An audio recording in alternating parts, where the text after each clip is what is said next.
Let's actually talk about the ADU Uh-huh. a little bit. Because there was one of the first things Shane and I identified as a possibility of using Right. containers, especially in the city of Denver. Yep.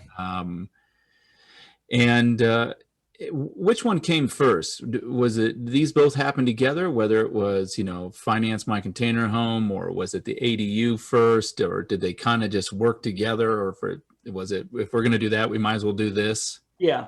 Yeah. So the funny part is, I would say if it really all started, I had a close friend that was they were building tiny homes down in Colorado Springs.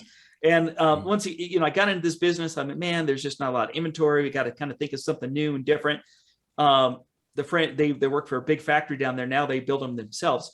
So I kind of dove into that, and I found out that those are like car loans when you do a tiny house, right? They're on an axle. They don't meet any of the guidelines as far as the window size, the wind load and snow load and all that.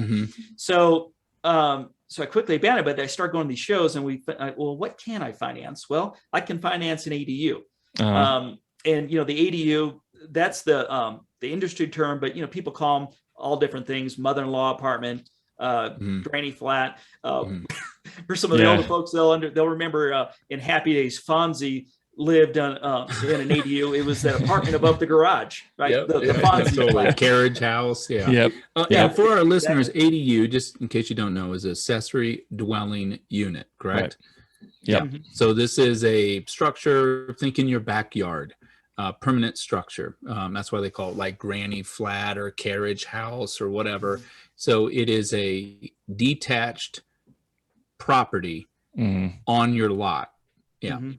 And most of them are done with garage at the bottom, because they're using it as killing two birds with one stone. Basically, they have living space above a garage is the most common way to do it. Yeah, absolutely. Now, a couple of nuances with that is that when we do the loan, so then I can look at either construction loan or renovation loan, because the house is already in place. Oh, sure. Yep. Okay. That's a Fannie Mae loan. The rates tend to be a little bit better. But what's really nice about it is that takes away the constraint of the square footage, because the house already is 1,200, 2,000, whatever square feet. So if you wanted to just drop a 400 square foot unit, you could. Okay, that makes sense. We're doing the probably the big thing on that is every county or city are different as far as who's going to allow it. You're going to make sure your neighbors are cool with it. I would love to see certainly more people use a container for that solution, because all the benefits, right? You can just drop it, and now you somewhat eliminate the ability to be able to have a garage on bottom. I have not seen any plans for anyone, putting a garage on bottom and putting a container on top of it. So I've done a couple. I've seen some. They're getting there. Yeah. They will. They're making the garage out of containers. Yeah. So you can just drop another container on top. It's actually a great solution if people would look more at it. Yeah. Generally speaking, like I said, every city is a little bit different. Sometimes it just depends. And that's one of the very first things you have to do when you're looking, whether you're looking at building a cabin in the mountains or you building these, is get with your city first. Yes. Kind of understand what their expectations are, because sometimes they're saying, once again, it's a modular build. It's a modular, but sometimes they'll say, yeah, you can build modular. You just can't have a metal surface. So on a container ADU, you're the lender. Do you work with, does Colorado Container Homes do container ADUs as part of? They certainly could. They certainly could. Okay. And I've got one in Golden. Not that you're supposed to speak on their behalf, but I figured it would be somebody it's closer to the question. Yeah, because right now, what we're seeing in the ADU market, it's pretty amazing on what they're spending on these stick-built ADUs. Oh, yeah. The price ranges I've seen, as low as 200,000, and that's construction grade, that's bare bones, up to 400,000 for these ADUs. Yep. You have to understand the primary house is already worth 800 to $1 million. So bolting on a $400,000 second home in that same lot, it's not that big a deal. Right. Yeah. Right. Now on the ADUs, because the use of the ADU is vast. Yep. Some people may use it as a office, a gym, a granny flat that has utilities, a bathroom. And for context here a little bit. So I have a friend that works full time, but is a personal trainer, Stacia Shane, and her personal training business is getting way big. Where she actually converted her basement, I believe, into a gym, like a gym, like the flooring, the mirrors, everything. And she runs classes at it there. And when she's not at work, and she's now discussing building an ADU in her backyard to be a gym. And she's got a pretty good sized lot. And are there the use of the ADU or the determined use of the ADU, does that change? Does it have to be a granny flat? Could it be a gym? Could it be a home office or an art studio or a man cave, or a she shed, But Once again, this could be an entirely different podcast. Sure. I need you to answer that question, Troy, in about 2 minutes. Go. Okay. All right. All right. So one of the things that I see is just what you talked about, especially in this Denver market. They say, Troy, we bought our house 3-4 years ago. It was myself and my wife. Well, now we're growing. We're getting bigger. We've got kids. But we can't afford that next level house, right? Because we're priced out of it. We like where we live. We like the neighborhood. We just need more that room. Expensive addition. Yeah. Yes. So what they would look at. So there's two aspects. You bring up ADU, and just like you said, ADU is accessory dwelling unit. Now that you have to be zoned for. You have to check with your individual cities' zoning laws.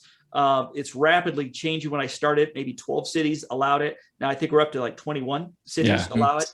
Denver's rapidly approving the use of ADUs. But let's say you it's not a dwelling unit. Let's just say it's the man cave, or it's just in a living room, a detached living room. That's an accessory unit. Right. Okay. And those are pretty much, unless you have an HOA. Now that's the caveat. If you have an HOA, they're not going to let you do it. That gets really messy. Yes. Yep. Yes. Yeah. Once again, a whole other podcast.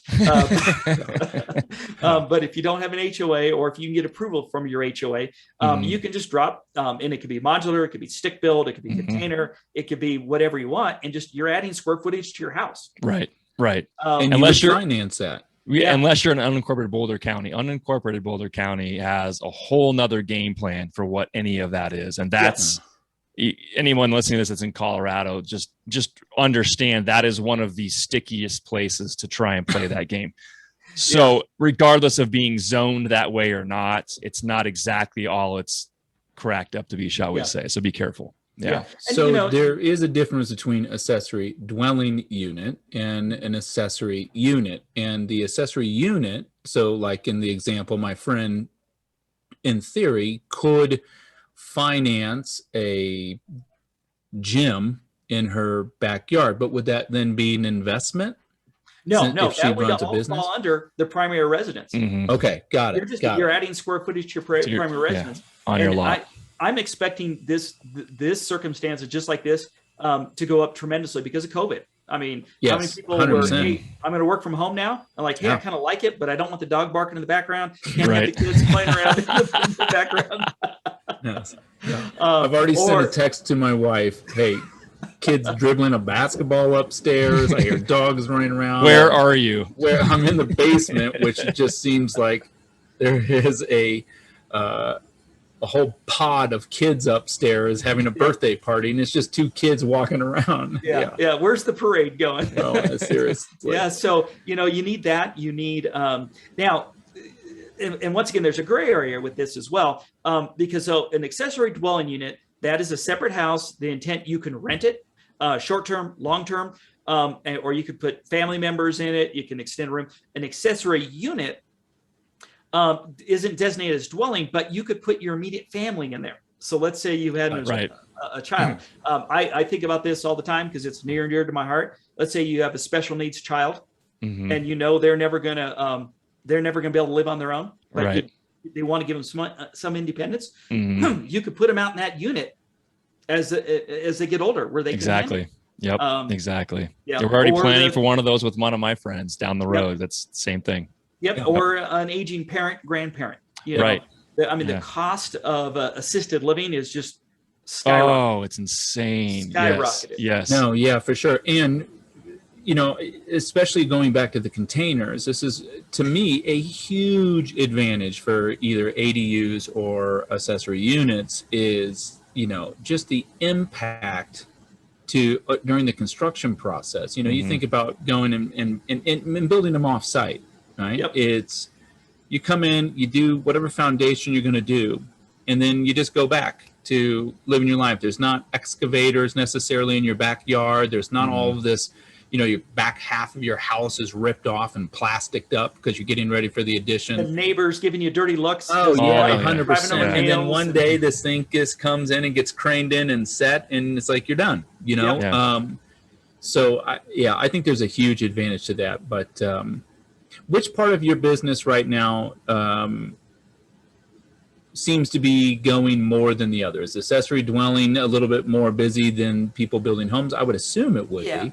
So I get, well, I mean, between the two, between containers and ADUs, I get hundreds of calls a month because I can do these. I work, let's see, container homes I can do in about like 16 different states. So, I mean, I've got one going in North Carolina right now. Is Colorado one of them? Yes. Perfect. All right, good. But, and they're so trendy and they're always calling and, you know, kicking the tires and, you know, thinking about it.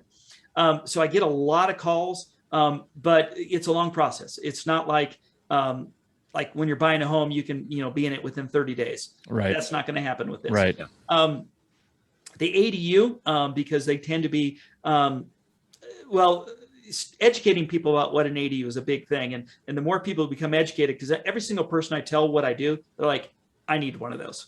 Yeah, for sure. Whether it be from a mom, for an office, wherever. And what I find is I get my pipeline, if you will, of people looking at ADUs. I mean, there's hundreds and hundreds of people in there, but they're all different points. It's a longer term process, you know, where they get the architect involved. They get, they got to get the zoning. Sometimes they have to, you know, get a zoning change in Denver, 6 to 8 months to do something like that. It's a longer process.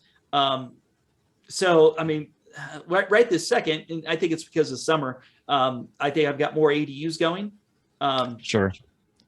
Yeah, that makes more sense. I mean, there a lot of places in Colorado, or if they weren't already zoned this way, are getting rezoned, and municipalities are being really lenient about allowing them to rezone them, because for the department itself, it's more income, it's tax money, it's permit tax, it's you know, if you're doing an addition, you're getting more property tax on it.